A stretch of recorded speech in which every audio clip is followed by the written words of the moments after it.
Guatemala, 20 de febrero de 2026. Los temas principales a tratar hoy son las recientes medidas de exoneración del Seguro Social, la sorprendente ejecución presupuestaria en el sector energético, un fallo clave de la Corte de Constitucionalidad sobre el sector empresarial, un interesante patrón migratorio de ciudadanos asiáticos y el fuerte movimiento en licitaciones de infraestructura y defensa. A ver, analicemos esto un momento, porque empezar hablando de exoneraciones de multas para empresas puede sonar al típico trámite burocrático, pero aquí hay una estrategia bastante más profunda. El Ministerio de Trabajo y Previsión Social acaba de emitir el Acuerdo Gubernativo 17-2026. Y básicamente el presidente Bernardo Arévalo y la ministra de Trabajo, Miriam Catarina Roquel, están respaldando una decisión clave de la Junta Directiva del Instituto Guatemalteco de Seguridad Social, el famoso IGS. Exacto. El Acuerdo 1556, para ser precisos. Ese mismo. Lo que hace en esencia es perdonar a los patronos tanto del sector público como del privado de una serie de recargos por mora, costas procesales e intereses que se acumulan cuando se retrasan en el pago de las contribuciones a la seguridad social. Es llamativo, ¿verdad? Se está perdonando el castigo financiero por no haber pagado a tiempo. Es una jugada administrativa, digamos, clásica, pero sumamente efectiva cuando se lee entre líneas. Plantea un debate fascinante. Hay que entender que en la dinámica laboral, cuando una empresa se atrasa con el IGSS, la bola de nieve no es solo la cuota mensual que no se pagó. Claro, eso es solo el principio. Así es. A eso se le suman las moras. Luego vienen los recargos adicionales por gastos administrativos. Ajá. Y las famosas costas procesales, que son los gastos de abogados cuando el tema ya se judicializa. Que suelen ser altísimas. Altísimas. Esa bola de nieve puede volverse tan gigantesca que el patrono simplemente se paraliza. Se vuelve literalmente impagable para ellos. Entiendo el punto. Pero siendo la abogada del diablo aquí, Adelante. ¿no crees un mal precedente? Es decir, para quienes nos escuchan y observan cómo funciona el Estado, podría parecer que si se perdonan las multas hoy, no hay un incentivo real para pagar a tiempo mañana. Una empresa podría pensar, bueno, mejor retengo ese dinero, me financio con lo que le debo al IGSS y simplemente espero a la próxima exoneración. Fíjate que es el clásico dilema del riesgo moral en economía. Exacto, el riesgo moral. Y es una excelente observación. Pero aquí es donde los números fríos dictan la política pública. Al emitir esta exoneración, el Estado no está regalando el dinero de las contribuciones. El capital principal, o sea, la cuota neta que garantiza el derecho a la salud, la asistencia social y las futuras pensiones de los trabajadores, esa se tiene que pagar sí o sí. No hay perdón para el capital base. Ninguno. Lo que se elimina es la barrera punitiva. El Estado busca recuperar una cartera en mora que lleva años estancada. Y lo más importante, traer esos patronos de vuelta al redil de la formalidad. Para que vuelvan a aportar mes a mes. Tal cual. Es un incentivo diseñado para reactivar el flujo de caja del instituto sin estrangular financieramente a las empresas que, ya sea por crisis o mala gestión temporal, cayeron en el incumplimiento. Es preferible recaudar el 100% del capital principal que tener el 100% de nada porque la empresa quebró. O porque decidió operar en la clandestinidad, que es el peor escenario para todos. Definitivamente. Entiendo. Es como destapar una tubería financiera. Si la multa por destapar la tubería es más cara que la casa entera, el dueño mejor cierra la casa y opera en la sombra. Es una gran analogía. Al quitar esos recargos e intereses, se abre una ventana para que el dinero real, el que financia directamente las camas de los hospitales y los medicamentos, fluya de nuevo al sistema. Y hablando de que el dinero fluya y de mantener las cuentas claras, aquí es donde se pone realmente interesante. A ver. Porque pasamos al sector energético y nos encontramos con algo que, siendo honesta, rara vez se ve en la administración pública. Una entidad estatal que gasta menos de lo que tiene presupuestado y recauda más de lo que espera. Es casi un avistamiento de un unicornio financiero en la gestión pública. Totalmente. Se trata de la liquidación del presupuesto 2025 de la Comisión Nacional de Energía Eléctrica. La CNE. Que publicaron en el Acuerdo CNE 21-2026. Así es. Para dimensionar esto, presten atención a los números. La comisión tenía un presupuesto de ingresos aprobado de poco más de 58.3 millones de quetzales para operar durante el año. Ujú. Pero, sorpresa, ejecutaron o recaudaron más de 64.6 millones de quetzales. Y por el lado de los gastos, de esos mismos 58.3 millones que tenían permiso legal para gastar, solamente ejecutaron 44.3 millones. Les sobró una cantidad considerable. Básicamente les sobraron casi 14 millones de quetzales. Un escenario atípico y sumamente revelador. Para contextualizar la importancia de esto para la audiencia, hay que recordar que la CNE, que fue creada por la Ley General de Electricidad, es un órgano eminentemente técnico. Y eso hace toda la diferencia. Exacto. Goza de dos cosas fundamentales: independencia funcional y fondos privativos. Esto significa que no dependen de las asignaciones generales del Estado, no viven de los impuestos sobre la renta o del IVA que paga el ciudadano común. Se financian a través del mismo mercado. Así es, a través de las dinámicas y peajes del propio mercado eléctrico. Que hayan recaudado más de 6 millones adicionales a lo previsto refleja un sector energético extremadamente dinámico. Probablemente hubo un aumento en las transacciones energéticas, más comercialización o la entrada de nuevos sujetos obligados a aportar al sistema regulatorio. Y el lado del gasto es igual de fascinante. Porque cuando miramos el desglose de esos 44.3 millones que sí gastaron, la mayor parte se destinó a lo que llaman servicios personales. Que suele ser su rubro más alto. Superó los 27 millones de quetzales. Y servicios no personales se llevó casi 12 millones.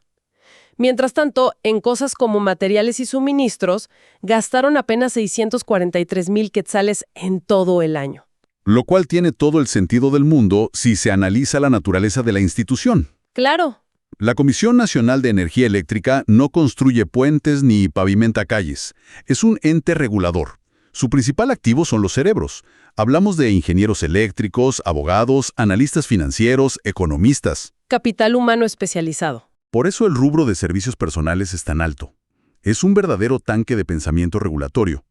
Y el hecho de que operen holgadamente, gastando casi 14 millones menos de lo presupuestado, sin detener sus funciones críticas de vigilancia del mercado, es un indicador innegable de eficiencia operativa. Seguramente impulsado por una alta digitalización de sus procesos. Estoy convencido de ello. Es un superávit que rompe con ese viejo estereotipo burocrático de que si a una institución le sobran fondos en noviembre, sale a gastarlos desesperadamente. A comprar resmas de papel y computadoras innecesarias. Exacto.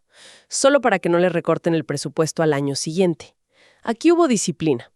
Ahora, pasando del equilibrio en los números contables al equilibrio de poderes en el Estado, nos adentramos en el terreno judicial. Un terreno siempre complejo. Tenemos en la mesa un caso de altísimo perfil en las altas cortes del país.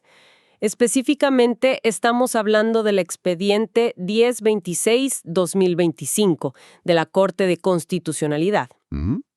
Los hechos objetivos son los siguientes. El CACIF, el Comité Coordinador de Asociaciones Agrícolas, Comerciales, Industriales y Financieras, interpuso a través de su expresidenta, Carmen María Torreviarte Benford, una acción de inconstitucionalidad de carácter general total. Ese término, acción de inconstitucionalidad de carácter general total, suena un trabalenguas jurídico bastante denso. Demasiado denso. Pero en la práctica es la herramienta legal de mayor peso que existe en el ordenamiento jurídico guatemalteco. No es una simple queja administrativa. Es pedirle a la máxima instancia del país que expulse del sistema legal una normativa porque, a juicio de los demandantes, contraviene directamente los principios de la Constitución. Exactamente. Es la artillería pesada del derecho. ¿Y contra qué se disparó esta acción? Contra el Acuerdo Gubernativo 2020-25 emitido por el presidente de la República. Un choque directo. Así es. Es decir, estamos viendo un escenario donde el sector empresarial organizado cuestiona legal y formalmente una disposición directa del organismo ejecutivo.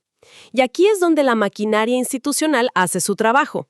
La Corte de Constitucionalidad, que estuvo integrada para este caso por magistrados como la presidenta Leila Susana Lemus y Roberto Molina Barreto. Quien actuó como oponente de la resolución, si no me equivoco. Correcto, él fue el ponente. Bueno, la Corte decidió desestimar la acción de inconstitucionalidad promovida por el CACIF. Si conectamos esto con el panorama general, lo que observamos no es más que el engranaje republicano operando exactamente como fue diseñado. En una república moderna, La Corte de Constitucionalidad tiene el mandato exclusivo de ser el árbitro final en la interpretación de la Carta Magna. Y su palabra es la última. Al desestimar esta acción, la Corte está reafirmando la presunción de legalidad y la validez constitucional de la medida adoptada por el presidente a través de su acuerdo. Es la mecánica pura de una democracia institucional en funcionamiento. Es fascinante verlo desde afuera de manera completamente imparcial. Así debería analizarse siempre. Un sector importante de la sociedad tiene dudas sobre la legalidad de una acción presidencial. Utiliza las vías formales y pacíficas establecidas para desafiarla y un tribunal independiente, tras analizar todos los argumentos, emite un fallo definitivo. Estas resoluciones de tal magnitud son vitales porque sientan precedentes. Clarifican las reglas del juego para todos los actores, tanto públicos como privados. Demuestran cómo operan los contrapesos del poder. Y esa certidumbre legal es el cimiento sobre el cual se construye todo lo demás en el país. Sin reglas claras que se respeten, no hay inversión ni planificación a largo plazo. Definitivamente.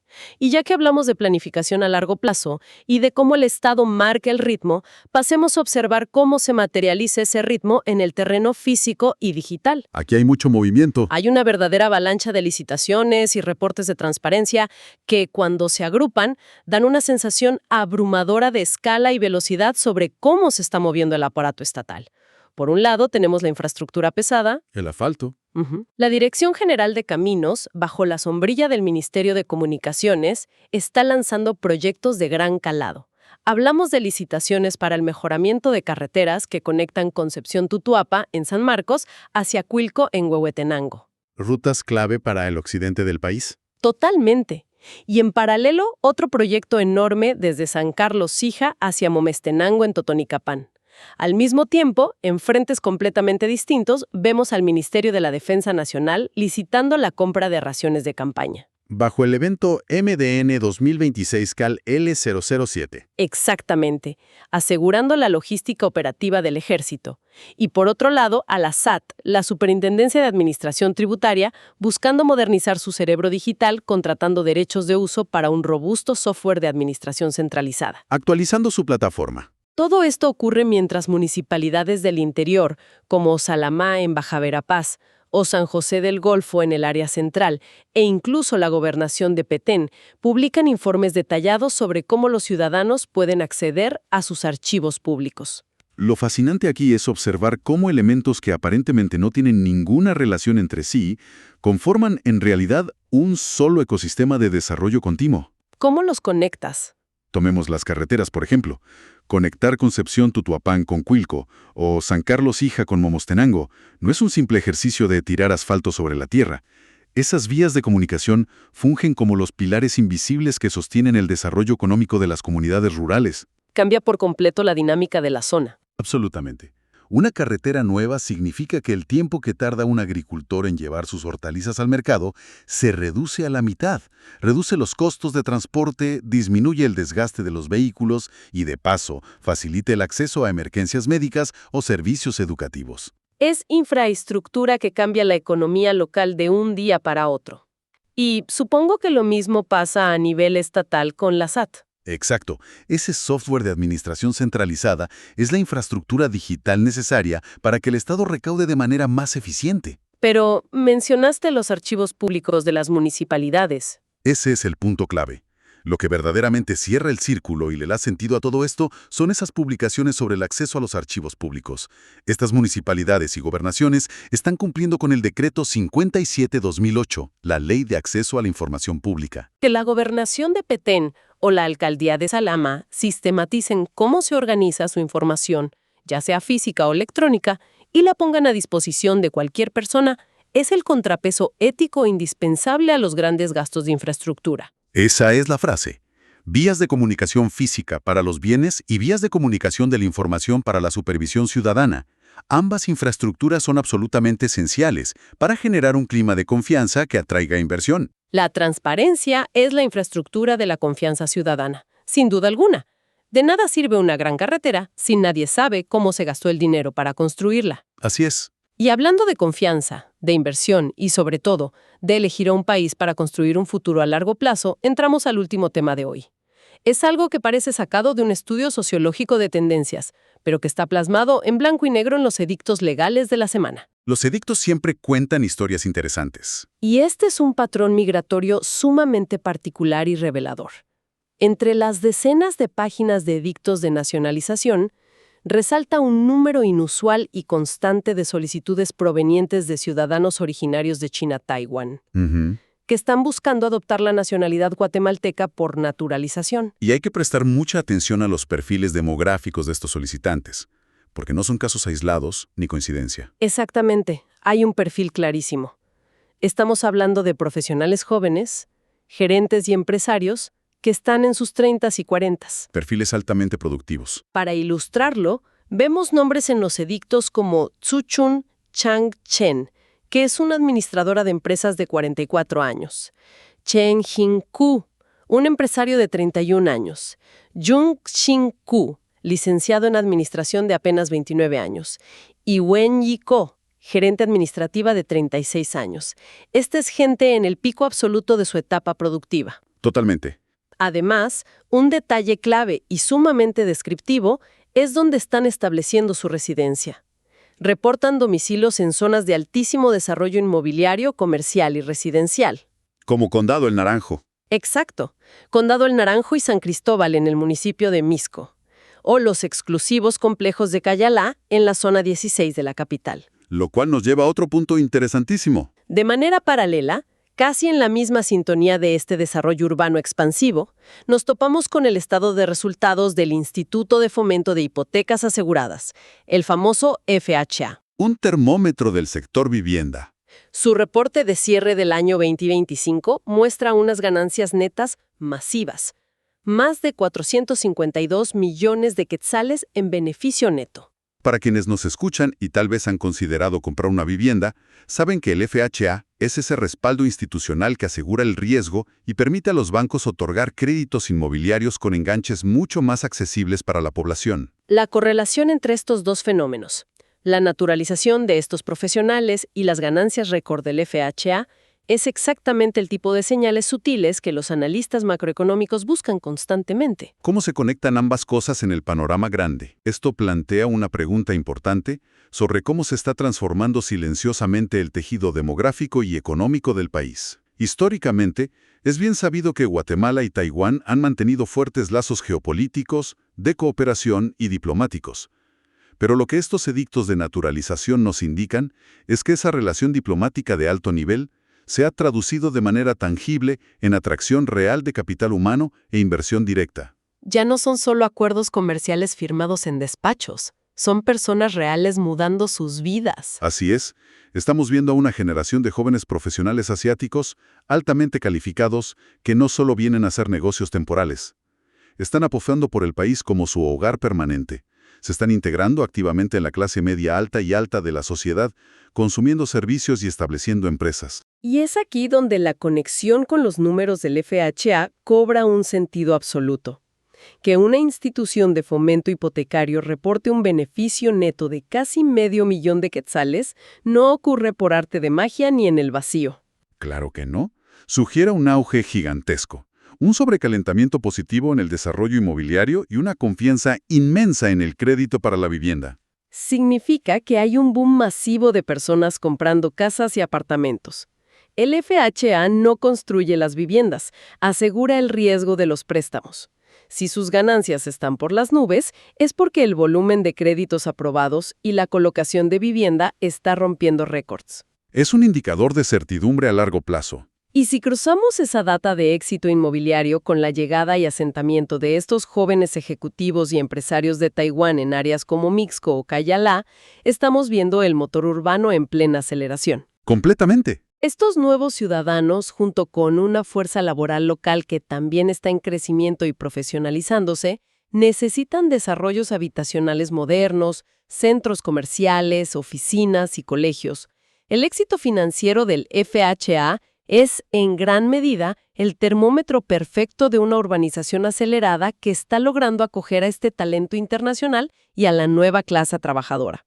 Es el reflejo de una economía que genera la suficiente confianza para que el capital, tanto local como extranjero, decida inmovilizarse en forma de ladrillos y cemento a 20 o 25 años plazo.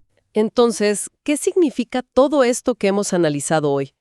Si uno se pone a pensar y junta todas las piezas de este rompecabezas de información, se hace evidente que la verdadera historia de la dirección en la que avanza un país no se cuenta únicamente en los grandes discursos o en el debate político de coyuntura. Se lee en el día a día. Se lee todos los días en la filigrana de su administración cotidiana.